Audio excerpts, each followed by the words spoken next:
What's up guys, my name is Ace, and welcome back to another Battlefield 6 gun guide. In today's episode, we're going to be diving deep into the stats of the new assault rifle that was added with Season 2. This is the VCR-2, based on the VHS-2. And starting it off, as always, let's have a look at our raw power potential. And our rate of fire is very fast for an assault rifle. It's actually tied with the Cord as being the fastest in the AR category at 900 rounds per minute. However, unlike the Cord, which is a 5 to 7 shot kill, the VCR is a 4 to 6 shot kill.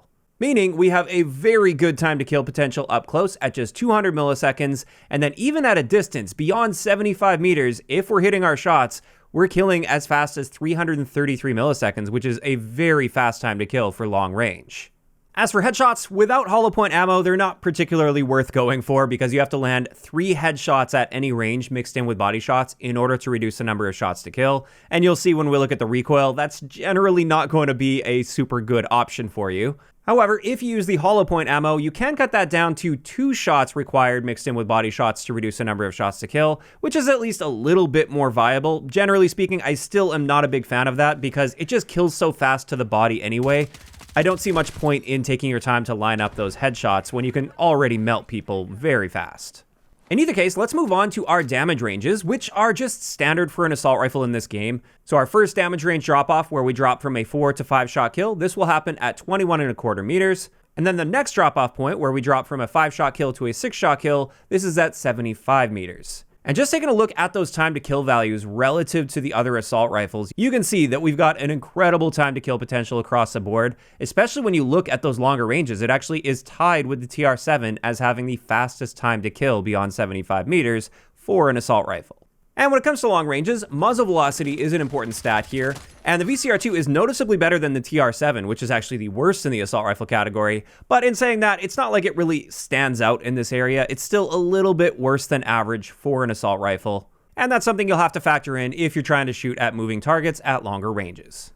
As for hipfire, well, we do have a standard hipfire spread for an assault rifle in this game. When you factor in the very high rate of fire, and the fact that you only need to land 4 shots up close, that makes this a very good option for hipfire. I love hipfiring with this gun, especially if you build specifically for that, and I will be sharing a hipfire build toward the end of the video, and I'd highly recommend giving it a shot on this gun.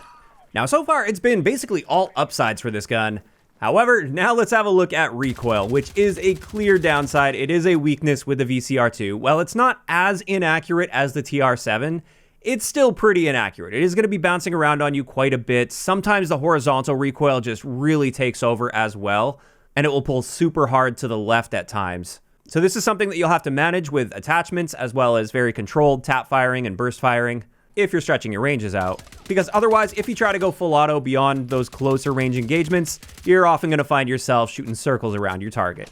Now after that, let's have a look at our handling stats, which are just standard for an assault rifle across the board. There's really nothing out of the ordinary here. And it's the same story with our movement speed values. It's just the same as all of the other assault rifles in the game.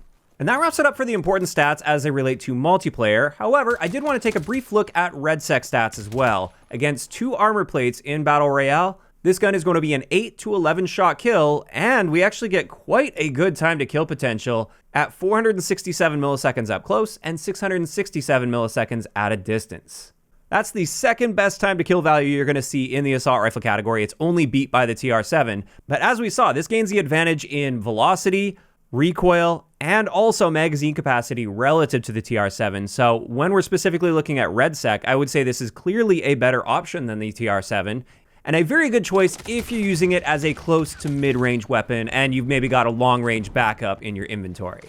And there we have it. That's going to wrap it up for all of the important stats I wanted to cover. Now let's get into a couple excellent attachment combinations that I wanted to share for you guys. And the first one is the one I've been using quite a bit. This is my balanced accuracy build with a nice benefit that all of these attachments are unlocked fairly early on, like within the first 20 levels. So it's a very accessible setup as well. And with this, I'm using the Mini Flex Optic. I've got the CQB suppressor on here so I can stay off the radar and just ensure that I'm not harming my hipfire spread at all. Because even without hipfire attachments, it does quite well at hipfire as long as you're controlling your ranges, of course. For our barrel, I'm using the extended barrel on this so we can boost our muzzle velocity up to 880 meters per second. For my underbarrel, I've got the canted stubby on there to help cut down on that recoil a little bit, at least while standing still. For my magazine, I've got the 30-round fast mag, because you will be burning through these mags fairly quickly, and therefore it's just nice to reload a little bit faster. And then I'm topping it off with the standard ammo here. And with this, I feel like the recoil plot doesn't quite do it justice. I really feel it's noticeably easier to control than the base recoil, even though it might not look like it with the plot side by side. Although in saying that, it's still not a highly accurate gun. I'm still trying to control my ranges, and if I am going to take a really long range fight, it's going to involve very careful tap firing. But just in general, I found a lot of success with this one so far, and like I said, I really like this as well because it's very accessible early on in your leveling. Now, in saying that though, as promised, I also wanted to share a hipfire build, and this is the build that I've come up with. With this one, we're using the 50 milliwatt green laser for a very tight hipfire spread. We've got the flashlight on there, which is going to help with hipfire while shooting your gun. We once again have the CQB suppressor on there, which is unlocked fairly early on, and that's really nice. Combined with the short barrel, which is also helping with hipfire spread, although it does harm our muzzle velocity a bit.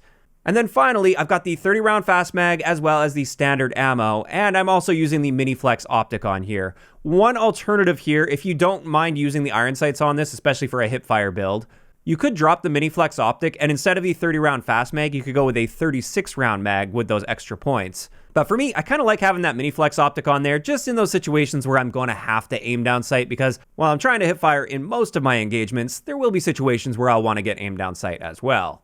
And with this one, you can see a massive improvement to our hipfire spread, especially our maximum hipfire spread. It's super tight, and therefore you can be hipfiring in most situations if you're controlling your ranges somewhat accordingly. And in my experience, this is quite dominant in close quarters engagements because you get such a tight hipfire spread, an amazing rate of fire, so even if you miss a bullet or two, it's not going to tank your time to kill. And speaking of time to kill, you have an amazing time to kill potential relative to many of the other guns in the game. And there we have it. That's going to wrap it up for today's gun guide on the new VCR-2 Assault Rifle. And when it comes to my overall thoughts on this gun, honestly, I think it's one of the best guns in the entire game right now, if you can manage that recoil appropriately. Like previously, the TR7 was the go-to gun if you wanted an insanely fast time to kill and you didn't mind managing some recoil. However, in my eyes, the VCR overtakes the TR2 because, while it does kill very slightly slower than the TR7, we're talking slightly slower, still faster than almost everything else in the game. Relative to the TR7, we've got easier to control recoil, better muzzle velocity, a bigger magazine capacity, a higher fire rate, so it's more forgiving if you do happen to miss a bullet here or there. And so with all of those things combined, I do consider this to be at least more versatile than the TR7. And really, you just have to make sure you're managing your recoil appropriately. And if you're doing that, you should be able to find a ton of success with this gun. And it's now one of my go-tos if I'm struggling and really need to make a comeback. Now, of course, those are just my thoughts on the VCR-2, and I'd love to hear what you guys think about this gun in those comments down below. And if you guys have missed any of the previous gun guides, I will have a link to the playlist in the description of the video. If you enjoyed this one, a like rating is always appreciated. And don't forget to subscribe for more if you haven't already. I'll talk to you guys next time.